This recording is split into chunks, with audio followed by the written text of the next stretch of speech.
વિદ્યાર્થી મિત્રો, અમારી યુટ્યુબ ચેનલ ટીચિંગ મેથ્સ એલજીમાં આપનું હાર્દિક સ્વાગત છે।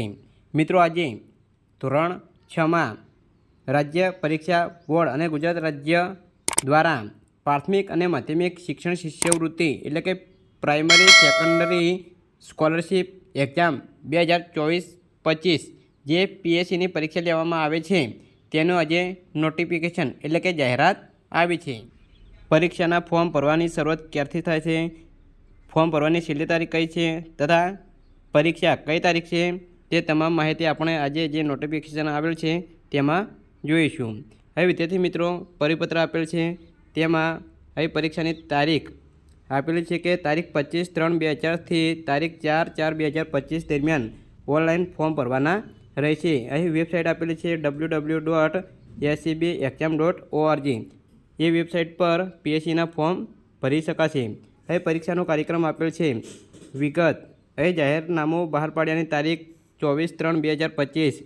પરીક્ષાના આવેદનપત્ર ઓનલાઈન ભરવાનો સમયગાળો તારીખ 25/3/2025થી તારીખ 4/4/2025 એટલે કે છેલ્લી તારીખ 4 એપ્રિલ છે।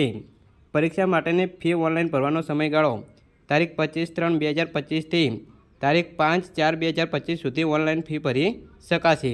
અને પરીક્ષાની તારીખ પણ અહીં આપેલ છે 26/4/2025 એટલે કે 26 એપ્રિલના રોજ અહીં પીએસસીની પરીક્ષા લેવામાં આવશે। ઉમેદવારની લાયકાત તો એ પ્રાથમિક શિક્ષણ શિષ્યવૃત્તિ પીએસસી એટલે કે ધોરણ 6 માટે જે વિદ્યાર્થી ચાલુ શૈક્ષણિક વર્ષ ધોરણ 6માં સરકારી પ્રાથમિક શાળાઓ, લોકલ બોડી શાળાઓમાં, જિલ્લા પંચાયત, મહાનગરપાલિકા, નગરપાલિકાની શાળા, ગ્રાન્ટેડ પ્રાથમિક તથા નોન ગ્રાન્ટેડ પ્રાથમિક શાળાઓમાં અભ્યાસ કરતા હોય તેવા વિદ્યાર્થીઓ પ્રાથમિક શિક્ષણ શિષ્યવૃત્તિ એટલે કે પીએસસી જે પરીક્ષા લેવામાં આવે છે તે પરીક્ષા આપી શકશે।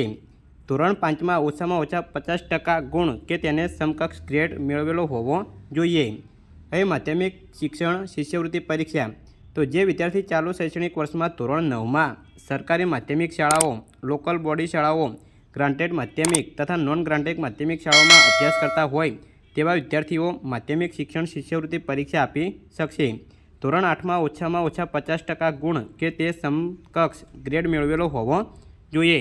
અહીં નોંધ આપેલી છે કે જો કોઈ ઉમેદવારે ખોટી વિગત દ્વારા ફોર્મ ભરેલ હશે તો તેને ગેરલાયક ઠેરવવામાં આવશે અને નિયમાનુસારની કાર્યવાહી કરવામાં આવશે, જેની નોંધ લેવી।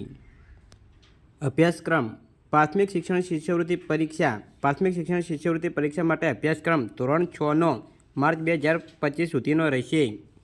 માધ્યમિક શિક્ષણ શિષ્યવૃત્તિ પરીક્ષા એટલે કે ધોરણ 9 માટે માધ્યમિક શિક્ષણ શિષ્યવૃત્તિ પરીક્ષા માટે અભ્યાસક્રમ ધોરણ 9નો માર્ચ 2025 સુધીનો રહેશે। હવે માધ્યમ આપેલ છે તો પ્રાથમિક શિક્ષણ શિષ્યવૃત્તિ પરીક્ષા અને માધ્યમિક શિક્ષણ શિષ્યવૃત્તિ પરીક્ષાના પ્રશ્ન પેપરોનું માધ્યમ માત્ર ગુજરાતી રહેશે એટલે કે ગુજરાતી ભાષામાં પેપર આપવામાં આવશે।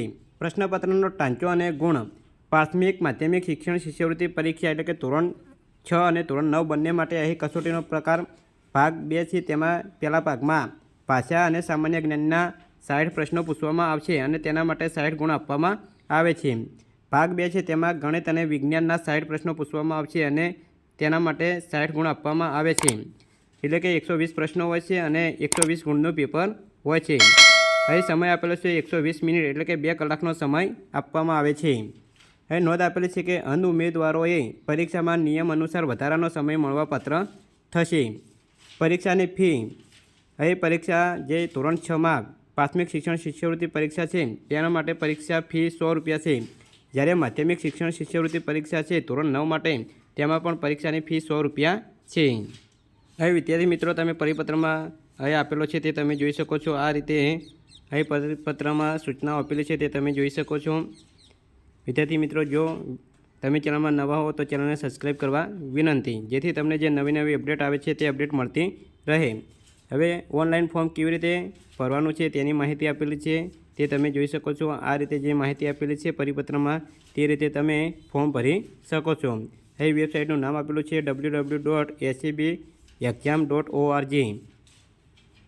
અહીં ફોર્મ કેવી રીતે ભરવાનું છે તેની સંપૂર્ણ માહિતી આપેલી છે।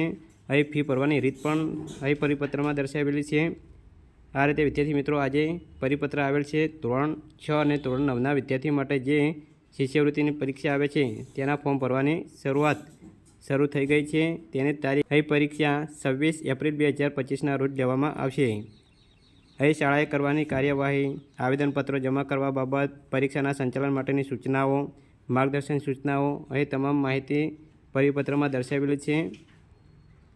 અહીં અગત્યની સૂચનાઓ આપેલી છે. જો વિદ્યાર્થી મિત્રો વિડીયો સારો લાગ્યો હોય તો લાઈક કરો, શેર કરો અને સબસ્ક્રાઈબ કરો. Thank you.